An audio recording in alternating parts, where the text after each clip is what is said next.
এই প্রজেক্টের নাম হচ্ছে ক্লিনার। আমাদের এই প্রজেক্টটা মানে খুবই কম খরচের মধ্যে মানে মিডিল ক্লাস ফ্যামিলি থেকে মানে সবাই প্রায় কিনতে পারবে। আর আমাদের এই প্রজেক্ট মানে বিশেষত মানে আমরা একজন এই প্রজেক্টরে মানে একজন এরকম আরও মানে আরও অনেক মেশিন সবাই একটা করতে পারবে। আর আমাদের এই মেশিনটি মানে আরও অনেক রকম ইয়ে আছে, মানে ভ্যাকুয়াম সিস্টেম, তারপর সিস্টেম, তারপর অনেক রকম সিস্টেম আছে, সোলার সিস্টেম করা আছে। কিন্তু আমার railway station, bus stand, police station, পরে আমরা এই প্রজেক্ট আমরা ব্যবহার করতে পারি।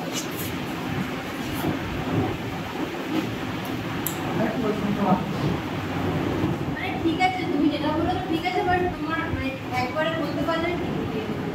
আমি ক্যামেরা দিকে তাকিয়ে না ক্যামেরা না লাগালে না ঠিক আছে। তাহলে ধরো টাইম লিমিট খুঁজি। হ্যাঁ হ্যাঁ খুঁজি না এটা ঠিক আছে। তোমার রেজিস্ট এটা পারে না এটা লাগবে ওটা নিয়ে নাও।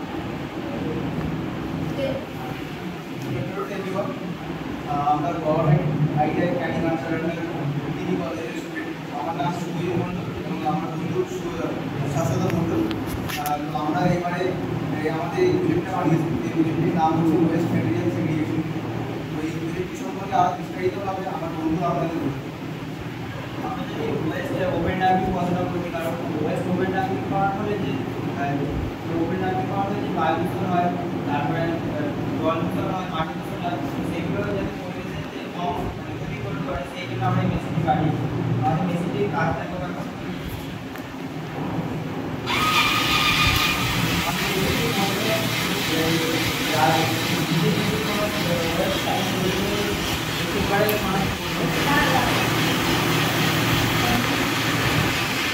ওটা যেটা কাজ করে ওটা আগে নিয়ে নিয়েছি, তোমার ভয়েসটা ওটার পেছনে চলবে, তো ওটা হলে তোমার কথা না তুমি বলো। ওপেন ডাম্পিং করা আছে, সেখানে আমাদের মেশিনটি ইনস্টল করতে হবে। তারপরে যেখানে ওপেন ডাম্পিং করা আছে সেখানে আমাদের মেশিনটি ইনস্টল করতে হবে। তারপরে ওয়েস্টগুলোকে আমাদের জিসিবির মাধ্যমে যে কনভেয়ার বেল্টের উপরে দিতে হবে। দেওয়ার পরে যে নিচে যদি কোনো ওয়েস্ট থাকে সেগুলি আমাদের সয়েল মশে শেষ করে ফার্স্ট চেম্বারে কালেক্ট করবো। আবার মেটেল কিছু থাকলে সেগুলিকে আমাদের মেটেল সেন্সার কানেক্ট ডিটেক্ট করে সেকেন্ড চেম্বারে কালেক্ট করবো। তারপরে যদি প্লাস্টিক কিছু থাকে সেগুলো আমাদের থার্ড চেম্বারে কানেক্ট করবে এই সয়েল মশে। আর তারপরে যে পাতলা যে প্লাস্টিক থাকবে তার সাথে যে মাটির সাথে আরও ধুলো বালি যেগুলো থাকে সেগুলি তাদের জন্য আমরা জেল ব্যবহার করবো।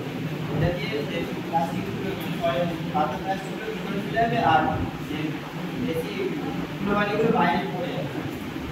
আর ভিতরে আছে যেটা দিয়ে প্লাস্টিকের মালিগুলো তৈরি করে, যে পাতলা প্লাস্টিকগুলিকে আমরা ছোটো ছোটো মালিগুলো তৈরি করতে পারবো। আর এই পুরোটা আমাদের উপরে লাগানো সোলার প্যানেলের মাধ্যমে কাজ করবে।